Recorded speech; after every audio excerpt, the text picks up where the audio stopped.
शिव शक्ति मात्र छाया परिवार में आप सभी लोगों का हार्दिक स्वागत है, अभिनंदन है। आज का विषय है राहु की महादशा। क्या करें सफल होने के लिए? शांति पाठ करवाएं, जाप करवाएं, दान करवाएं या दान करें, सेवा करें, साधना करें, रतन गोमेद पहने या रुद्राक्ष धारण करें या उपाय करें। तो आज इसी विषय पे बात करेंगे। देखिए, सबसे पहली चीज क्या है? राहु इस कली काल का भौतिकता का राजा है। ठीक है, इस कली काल का भौतिकता का मतलब क्या है कि अच्छा फ्रिज, अच्छी एसी, बड़े बड़ा मकान, लग्जरी कार, बच्चे अच्छे स्कूल में पढ़ रहे हैं, यानी कि जो मटेरियल दिखाई पड़ रही है जिसको मोह माया बोल रहे हैं, उसका ये एक प्रकार से राजा है कलयुग के अंदर। और कहते हैं कि अगर राहु बिगड़ गया, देखो राहु बिगड़ गया तो सब कुछ आपको कुछ नहीं मिल सकता है। मैं यहाँ पर अक्सर मेरी वीडियो जब भी आप देखोगे उसमें मैं अक्सर एक लाइन कहता हूँ और मेरी ये लाइन फेवरेट है। ठीक है, और मेरा अनुभव भी है कि एक रोड पे पड़ा हुआ भिखारी जिसको अपने कपड़े भी नहीं मालूम, पड़ा हुआ है, नशे में धुत है, हालत भी नहीं मालूम, उस पे भी राहु की कृपा है, उस पे भी राहु का आशीर्वाद है। एक व्यक्ति अपने चार्टर प्लेन पे ही जा रहा है, ठीक है, और उससे अगर आप पूछ लो कि आपकी टोटल संपत्ति कितनी है और आपके अकाउंट में कितना पैसा है, अगर वो 1 मिनट के लिए रुक जाए, उसको खुद कैलकुलेट ना कर पड़े कि भाई मेरे पास लगभग कितनी संपत्ति, कितना अकाउंट पैसा है, तो उस पर भी राहु की कृपा है। लेकिन उस पर राहु की पॉजिटिव कृपा है, उस पर राहु की नेगेटिव कृपा है। तो राहु एक, मैं यूं कह सकता हूं कि वो आपके आगे 2 प्लेट आगे बढ़ाता है। ठीक है, एक में नमकीन होता है, एक में आपको जो है मीठा होता है। अब आपको चूज करना है, अगर आपकी बॉडी में शुगर है, ठीक है, ठीक है, आप शुगर के पेशेंट हैं और आपने जो रसगुल्ला उठा लिया तो आपका पतन है। ठीक है, तो राहु की महादशा 18 साल की आती है और 18 साल एक बहुत बड़ा समय होता है।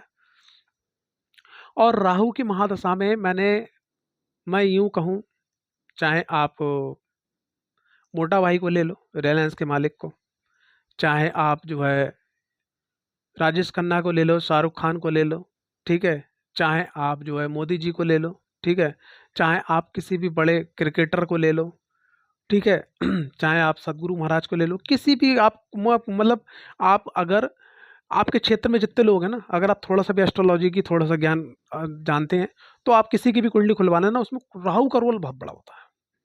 क्योंकि राहु क्या करता है, वो 1 को 100 और 100 को सीधे लाख बनाने की ताकत रखता है। ठीक है ना? तो यहाँ पे हमें राहु आपकी कुंडली में कहाँ बैठा है, उसकी पोजीशन क्या है, उसको हमें बड़ा फिल्टर लेके चलना होगा। और अक्सर मैंने क्या देखा है कि मैं अभी आपको एक केस स्टडी आपको बता रहा हूँ कि एक केस स्टडी ये है कि भाई मैं मेरठ गया। मेरठ जाने के बाद में रिलेटिव में गया था, तो परिचय हो गया, भाई आप कौन? तो भाई ये एस्ट्रोलॉजी करते हैं, वास्तु का काम करते हैं। तो उनने अपनी घर पे बुलाया, उन्हीं के रिलेटिव थे। तो चाय नाश्ता हुआ, बैठ के बात हुई, तो उनने कहा भाई मेरी भी कुंडली देख लो। मैंने कुंडली देखी, मैंने कहा भाई बहुत बढ़िया होना चाहिए। ठीक है, कुंडली देखते खन जब मैंने देखा घर का साइज, तो उनका बहुत छोटा था। राहु की महादशा का जो है, राहु में राहु का चरण निकल गया और राहु में गुरु आ गए थे। ठीक है, और राहु कुंडली के बहुत अच्छी पोजीशन पे बैठा हुआ था, और राहु कुंडली के लगन का मित्र भी था एक प्रकार से। ठीक है, तो मैंने कहा यार भाई साहब, इतना जितना आपकी कुंडली दिखा रही है यार, इतना हो रही है। बोले यार राहु की महादशा आई और आने के बाद में मेरे को तो हिला के रख दिया, और मैं उनके पास गया तो उनने राहु की शांति करवा दी। और जब उन्होंने कहा राहु की शांति करवा दी, तो भाई आप समझ सकते हो कि एक बहुत बड़ा ग्रह आपको बहुत कुछ देने के लिए आया और आपने उसको शांत कर दिया कि यहीं बैठ जाओ। तो कभी कभी क्या होता है कि जिस प्रकार से हम रोटी खाते हैं, वही रोटी हमारा पेट खराब कर देती है और वही रोटी हमारी सेहत प्रदान करती है हमें। ठीक है, तो कौन सी डोज लेना है आपको राहु की महादशा में? उसका शांति पाठ करवाना है, साधना करना है, उनका जाप निरंतर करना है, रतन पहनना है, या उनका रुद्राक्ष पहनना है, या उस भाव से संबंधित दान करना है, या सेवा देना है, या कोई उपाय करना है। तो ये जो हैं 8 जो पॉइंट हैं, ठीक है, वो जो मैंने आपके स्क्रीन पे, ये वीडियो की स्क्रीन चल रहा है, वो मैंने लिखे हैं। तो यहाँ पर आपको इस चीज़ का विशेष विशेष ध्यान रखना है जो मैं अब बताने जा रहा हूँ। लेकिन उससे पहले सबने निवेदन, अगर आप चैनल पर पहली बार आए हैं तो चैनल को सब्सक्राइब करना, वीडियो को लाइक करना, ज़्यादा से ज़्यादा लोगों को शेयर करना बिल्कुल ना भूलें। कुंडली विश्लेषण अध्ययन करवाने के लिए, वास्तु से संबंधित कोई जानकारी लेने के लिए आप जो है चैनल पर व्हाट्सएप नंबर पर आप संपर्क कर सकते हैं। ठीक है, अब चलते हैं मेन टॉपिक पे कि राहु की महादशा। देखिए, राहु की महादशा में जब राहु का अंतर स्टार्ट होता है ना, तो ये बड़ा उलट पुलट करता है, और इस बीच में आपको ये किसी चीज का एडिक्ट करवाता है, यानी नशा की तरफ दौड़ाता है। अब ये नशा पैसा कमाने का हो सकता है, अब ये नशा जो है अश्लीलता का हो सकता है, अब ये नशा किसी भी गेम में ऊपर आने का हो सकता है, अब ये नशा एक्टिंग का हो सकता है, अब ये नशा शेयर मार्केट का हो सकता है, अब ये नशा प्रॉपर्टी का हो सकता है, अब ये नशा गैम्बलर का हो सकता है। ठीक है, ये लेकिन ये एनर्जी आपको फिल्टर करना है कि आप, राहु को नशा चाहिए, अब आपको कौन सा नशा लगवाना है ये आप डिसाइडेड कर लीजिए, वरना ये आपको भ्रमित कर देगा। और अक्सर क्या है, जो मानसिक चिकित्सालय होते हैं वहां पर भी जो पेशेंट आते हैं वो भी राहु से ग्रसित होते हैं। जो अत्यधिक अल्कोहल, शराब, ड्रग्स का नशा करते हैं वो भी राहु से ग्रसित होते हैं। और जो दिन रात पैसा कमा रहा है, आगे यश कीर्ति मान सम्मान कर रहा है, प्रॉपर्टी प्रॉपर्टी बनाना है, या एक्टिंग में एक छोटा सा एक्टर आज जो धीरे धीरे करके एकदम ऊंचाई बन गया, एकदम सितारा बन गया, स्टार बन गया, ठीक है, वो सब राहु करवाता है। लेकिन आपको चूज करना होगा, पहली चीज ये है कि राहु की महादशा में, राहु के अंतर में ये चीज आपको सेट कर लेनी है हर हालत में, और मेरा मानना है पहले से सेट करके चलो। दूसरी चीज, राहु की महादशा में आपने उससे पहले ही आपको क्या करना है, खास करके जहां भी आप रह रहे हो, तो आप पूरे घर के बीच में चले जाना, मोबाइल का कंपास खोल लेना, और कंपास खोलने के बाद में अगर आप देखेंगे कि जो साउथ वेस्ट यानी कि पश्चिम और दक्षिण का जो कॉर्नर है, अगर वहां सेप्टिक टैंक हुआ, अगर वहां टॉयलेट हुआ, अगर वो हिस्सा नीचा हुआ, अगर वो हिस्सा खुला हुआ हो, अगर वहां पर जो नल जल का स्रोत होता है जो नीचे से नल लगा लेते हैं वो हुआ, अगर वहां गंदगी हुई, अगर वहां गड्ढा हुआ, अगर वहां गेट लगा हुआ, तो राहु की महादशा आपको उठा के पटक देगी। अगर ये सब दोष हैं वास्तु के अनुसार, इसको आप सही कर लीजिएगा। ठीक है, ये आपको करना ही करना है। ठीक है, साथ ही साथ जो अग्नेय कोण है, अग्नेय कोण क्या, पूरब और दक्षिण का कॉर्नर, अगर यहाँ जो मैंने यहाँ बताई प्रॉब्लम, अगर यहाँ पे भी ये प्रॉब्लम हुई तो आप बहुत कुछ करोगे लेकिन हो कुछ नहीं पाएगा।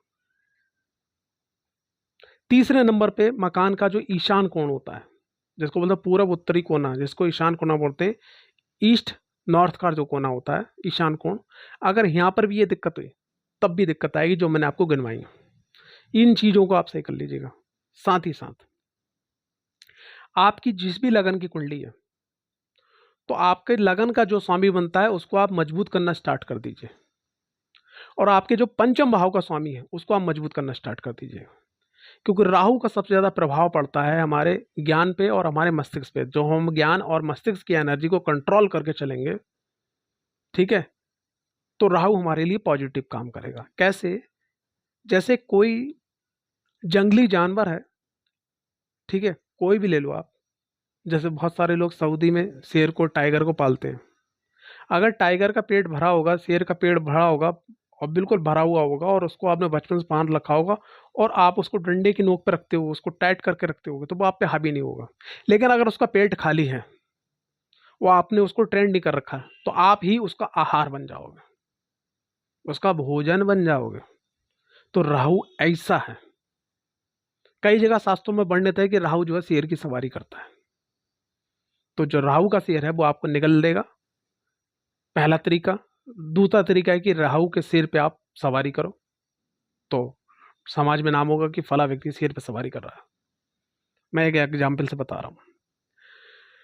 इन चीजों को देखने के बाद में फिर आपको क्या देखना है कि राहु जहां बैठा हुआ है वो भाव कौन सा है, ठीक है ना।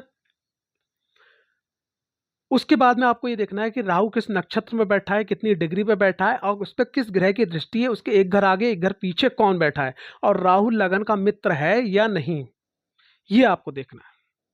ठीक है, अब चलते हैं मेन कि राहु अगर लगन में बैठा हुआ है, ठीक, तो लगन में बैठा हुआ है। हाँ, यहाँ पे एक बात, मैं एक लाइन कहना आपको भूल गया मैं, तब लगन से चलेंगे। उससे पहले बताते थे, अगर राहु जहाँ भी बैठा है तो उसका मालिक कहाँ बैठा है ये बहुत देखना जरूरी है। मान लिया राहु, बहुत सारे लोग कहते हैं, जैसे एस्ट्रोलॉजी में देखा होगा आपने, कि बहुत सारे लोग जो है ये कहते हैं कि राहु अगर तीसरे भाव में आ जाए तो बहुत अच्छा रिजल्ट देता है।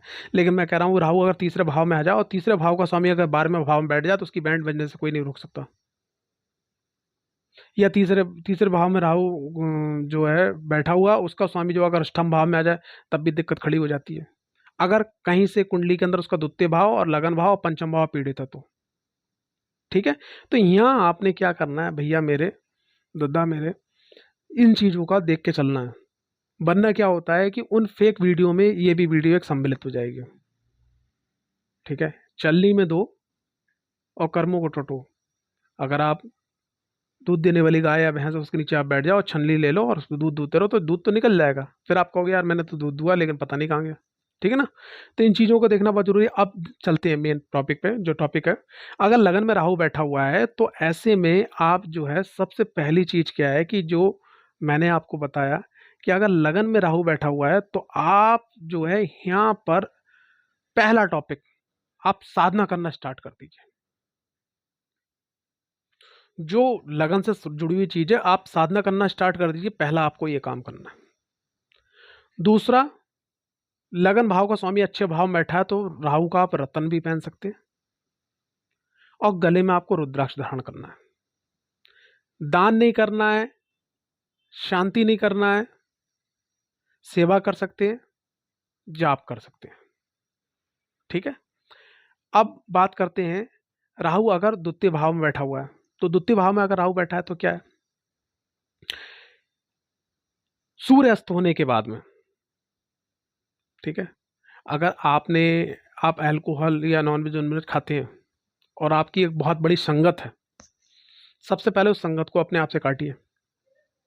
आपकी जो कमेटी है, आपकी जो मीटिंग है, उसको काटिए। आप समाज में एक बात फैला दीजिए, साहब मैं नॉनवेज नहीं खाता, मैं शराब नहीं पीता, मैं अल्कोहल नहीं लेता, मैं कोई भी नशा नहीं करता, इवन गुटखा भी नहीं खाता, कुछ नहीं खाता। लोग आपको साधु संज्ञा दे दें। अगर आपको ये करना है तो आप अपने घर में आइएगा। बिल्कुल, अगर आपको लेना है तो लिटिल लिटिल, मैं हालांकि ये प्रमोशन नहीं कर रहा हूँ, अगर आपको पहली बात तो छोड़ना अच्छी बात है, लेकिन लिटिल लिटिल थोड़ा सा लेके और चुपचाप सो जाइएगा। सिर्फ आपको मालूम होना चाहिए कि मैं क्या कर रहा हूँ। आपके घर वालों, आपके समाज को, किसी को नहीं मालूम होना चाहिए। पहला काम ये करना और धीरे धीरे करके छोड़ देना है। द्वितीय भाव में आपको पहला ये करना है।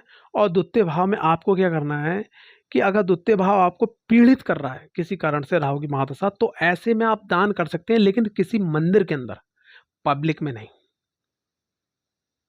मंदिर के अंदर जो वहाँ का एलिमेंट है, उस एलिमेंट के जो देवता है, उसका जो मंदिर है, उनका जो विग्रह है, उनका गर्भगृह है, अगर उस गर्भगृह के अंदर जाके आप दान करते हैं तो आपको सुपर सुपर रिजल्ट मिलेंगे। और यहाँ पर आप जो है पंचम भाव कुंडली का जो जुड़ा हुआ है उसकी आप साधना स्टार्ट कर दीजिए। पंचम भाव के जो देवता या देवी या निकल के आते हैं उनकी साधना स्टार्ट कर दीजिए, आपके लिए बहुत अच्छा रहेगा। ठीक है। और द्वितीय भाव में अगर राहु है तो यहाँ पर आप जो आपकी कुंडली के अनुसार रतन निकल के आता है उसको आप धारण कर सकते हैं। तृतीय भाव में राहु है, तो जब तृतीय भाव में राहु हो तो सबसे पहली चीज ये देख लीजिएगा कि राहु की महादशा चल रही, तृतीय भाव में राहु बैठे हुए हैं, तो राहु का जो स्वामी है वो वो कहाँ बैठा है, छठे घर में, आठवें घर में या 12वें घर के अंदर। ठीक है। इसको देख लीजिएगा। अगर ये आपकी चीज आपके लिए अनुकूल बैठती है तो आप रतन पहनिएगा। ठीक है। और यहाँ पर मैं एक बात कहना चाहूँगा, जो बहुत बढ़िया कारगर उपाय है वो ये है कि जैसे आपने देखा होगा सरदार लोगों में, गुरुद्वारों में जो जूते चप्पल की सेवा होती है, बहुत सारे मंदिरों में आपने देखा होगा जूते चप्पल की सेवा होती है। तो प्रत्येक, जिस भाव में राहु बैठा हो, उस भाव का जो ग्रह है, उस ग्रह के अनुसार जो दिन है, उस दिन आप जो किसी मंदिर में या गुरुद्वारे में जाके सेवा दीजिएगा जूते चप्पलों की। भले ही चाहे 2 ढाई 3 घंटे दीजिए, बस ये अपना लीजिएगा, अच्छा होगा, बहुत सुंदर रिजल्ट आएगा। राहु अगर चतुर्थ भाव में आके बैठ जाए, ठीक है, तो यहाँ आपको मैं एक ही बात कहना चाहूंगा कि कि राहु की महादशा स्टार्ट हुई तो आप अपने घर से थोड़ा दूर हो जाइएगा। 10 20 50 100 200 किलोमीटर पे दूर जाके अपना काम धंधा सेटल कीजिएगा। घर पे आने जाना रहिएगा, लेकिन घर पे ज़्यादा रुकिए मत, क्योंकि जब घर पे रुकेंगे तो आपकी माँ के लिए बहुत दिक्कत खड़ी होगी। और ऐसे केसेस में मैंने ये भी देखा है कि माँ साथ छोड़ जाती हैं, भगवान न करे कभी किसी के संग हो। तो माँ की पूरा ध्यान रखना है। सेवा करना है, अपने घर से दूर रहना है। ठीक है। और यहाँ पर आपको एक काम करना है, आप अपने घर के अंदर अगर आप शिव भक्त हैं तो नरभद्रेश्वर शिवलिंग जरूर रखिएगा, उनकी पूजा पाठ करिएगा। अगर आप कृष्ण भक्त हैं तो स्वामी जगन्नाथ की प्रतिमा अपने घर में रखिएगा, उनका पूजा पाठ करिएगा। अगर आप गणपति भक्त हैं तो गणेश जी की आराधना कीजिएगा। अगर आप जो है माँ भगवती के किसी स्वरूप की आराधना करना चाहें, लेकिन आपके घर के अंदर किसी एक देवी का, देवता का मुख्य स्थान होना चाहिए, उनकी पूजा पाठ चाहे भले 10 मिनट हो, लेकिन विधिवत होना चाहिए। अगर यह आप करके चलते हैं तो आप कभी परेशान नहीं होंगे, आप आगे बढ़ते चले जाएंगे। अब राहु अगर पंचम भाव में जाके बैठ जाए तो ऐसे में क्या है, या तो आप गया करके आइएगा, आप जो आपने पितरों को होती है, या तो पितृ तर्पण करते रहिएगा। साल 2 साल 3 साल के बीच में आप जाके हरिद्वार, शांति कुंज, ठीक है, 12 ज्योतिर्लिंग और भी बहुत सारी जगह होता है, तो वहाँ पितरों का तर्पण आप करते रहिएगा। ठीक है, बस इतना काम आप करिएगा। और अगर पंचम भाव में राहु बैठे हैं तो ऐसे व्यक्ति को किसी गुरु के सानिध्य में, किसी एस्ट्रोलॉजर के सानिध्य में, भैरव जी या महाकाली की या नवदुर्गा में से या 10 महाविद्या में से किसी एक की साधना कंटिन्यू आपको करते रहनी है। राहु छठे भाव में पहुंच गया, ठीक है, तो यहाँ पर आपको क्या करना है, जब छठे भाव में राहु पहुंच गया तो यहाँ पर रतन पहनाते हैं लोग, लेकिन रतन पहनाने की कुछ चीज शर्तें हैं। आपका लगन और आपका पंचम बहुत स्ट्रांग होना चाहिए, तब आप यहाँ पर छठे भाव में राहु का रतन गोमेद पहना सकते हैं। और छठे भाव में राहु देव आ जाए तो आपको रुद्राक्ष पहनना अपने लगन चार्ट के अनुसार अति आवश्यक हो जाता है। छठे भाव में अगर राहुदेव बैठे हों तो ऐसे में क्या है, पंचम भाव से जुड़े हुए जो देवता हैं उनकी आराधना साधना करना या उनके मंदिर में जाके माथा टेकना आपके लिए बहुत बहुत बहुत बहुत अच्छा होगा। सप्तम भाव में राहु है, तो सप्तम भाव में अगर राहु देव हैं तो एक बात का विशेष विशेष आपको ध्यान रखना है, वो क्या है कि आप की जैसे शादी हो गई है तो आप अपने वाइफ को, अपने हस्बैंड को भी अपने काम में सम्मिलित कर लें, या उनको कोई काम करें, बस उतनी टाइमिंग मिले जो बिल्कुल बेसिक टाइमिंग हो, वरना व्यस्त थोड़ा सा लाइफ कर लें, तो ये आपके दाम्पत्य जीवन के लिए बहुत अच्छा रहेगा। ठीक है, और सप्तम भाव में अगर राहु हो तो अगर आपके मन में पार्टनर के संबंधित, दाम्पत्य जीवन में अपने जीवन साथी के संबंधित अगर कोई किसी प्रकार का शक पैदा होता है तो उसको आराम से शांति और सामने वाले व्यक्ति का मस्तिष्क देख के, उसका मूड देख के, देहाती भाषा में मूड देख के बात कर लीजिए, उस चीज को खत्म कर दीजिए, उस शक को बढ़ने ना दें। ठीक है, सप्तम भाव में राहु देव है तो यहाँ पर आपने क्या करना है, रुद्राक्ष धारण करना है। ठीक है, और माँ सरस्वती, माँ शारदा, माँ गायत्री, माँ मातंगी, ठीक है, इनमें से किसी एक की आराधना आप कंटिन्यू करना स्टार्ट कर दीजिए, आपके लिए बहुत अच्छा होगा, सर्वोत्तम होगा। अष्टम भाव में राहु देव है, अगर अष्टम भाव में राहु देव हैं तो यहाँ पर मैं बस एक ही चीज कहना चाहूंगा कि अष्टम भाव में जो राशि है और जो आपको राहु से संबंधित हुआ दान निकलता है आपकी कुंडली के अनुसार, उसको आप कंटिन्यू दान करते रहिए शिव मंदिर के अंदर, वरना ये राहु की महादशा आपको बहुत बड़ी दिक्कत में खड़ी कर देगी। क्योंकि अष्टम भाव में राहुदेव मैंने ऐसे देखे कि आपने जब देखा होगा मेहंदीपुर आप गए हुए कभी, बालाजी के दरबार राजस्थान में एक जगह पड़ती है हनुमान जी की, और बहुत जगह देखा होगा जिनको भूत प्रेत और नेगेटिविटी एनर्जी लगती है या कुछ इस प्रकार की प्रॉब्लम होती है, तो ये प्रॉब्लम कब होती है, जब अगर अष्टम भाव में राहुदेव में, तो ये प्रॉब्लम सालों सालों तक चलती है। ठीक है, और जिनके अष्टम भाव के अंदर राहुदेव आ जाती है तो उनके घर के अंदर नेगेटिव एनर्जी, जहां भी वो व्यक्ति रहता है उसके पास नेगेटिव एनर्जी बहुत जल्दी आ जाती है। ऐसे व्यक्तियों को नज़र, टोक, अगर वो कोई काम के लिए जा रहे हैं, कोई व्यक्ति टोक दे, उनका काम तक रुक जाता है, मैंने ऐसा तक देखा है। तो जो चीज़ हम पे भारी पड़ रही है उसको हम दान करें, तो यहाँ पर आपको दान करना है और लगातार करते रहना है। ठीक है, और दान के संग संग क्या है कि आपकी कुंडली के चार्ट के अनुसार आपको कौन सा ग्रह, कौन सी साधना आपको ऊंचाइयों तक ले जा सकती है, वो आपको कंटिन्यू करना है। ठीक है, बस ये चीज यहाँ पर बहुत बहुत बहुत अच्छा काम करेगी। नवम भाव में राहुदेव है तो बहुत अच्छी वाली बात है, नवम भाव में राहुदेव है। मैं बस एक ही बात कहता हूँ कि तीसरे चौथे महीने में या क्वार्टरली सबमिट कर लीजिए एक बात को अपने मस्तिष्क के अंदर, कि आपने क्या करना है कि किसी तीर्थ स्थल पे जाना है, किसी शक्तिपीठ पे जाना है हर तीसरे महीने में, और वहाँ दर्शन करना है, जो भी पूजा पाठ है वो करना है, बाकी अपना काम डट के करते रहना है, सनातन धर्म के विरुद्ध नहीं बोलना है, बस इतनी चीज़ का ध्यान रखना। राहु यहाँ पे आपको बहुत अच्छे रिजल्ट्स देंगे। राहु अगर दसम भाव में आ जाए, तो राहु अगर दसम भाव में आ जाए तो दसम भाव में राहु देव की जो दृष्टि पड़ती है द्वितीय भाव पर, छठे भाव पर पड़ती है। द्वितीय भाव हमारी वाणी का, खान पान का, छठा भाव हमारा रोग कंपटीशन का, और दसवां भाव हमारा कर्म क्षेत्र। तो यहाँ पर क्या करना है, अपनी वाणी पे कंट्रोल लगाना है, ठीक है। और अस्वस्थ होने की अवस्था में तुरंत अपना जो मेडिसिन है, दवाई ववाई जो भी कुछ करना है वो तुरंत करना है।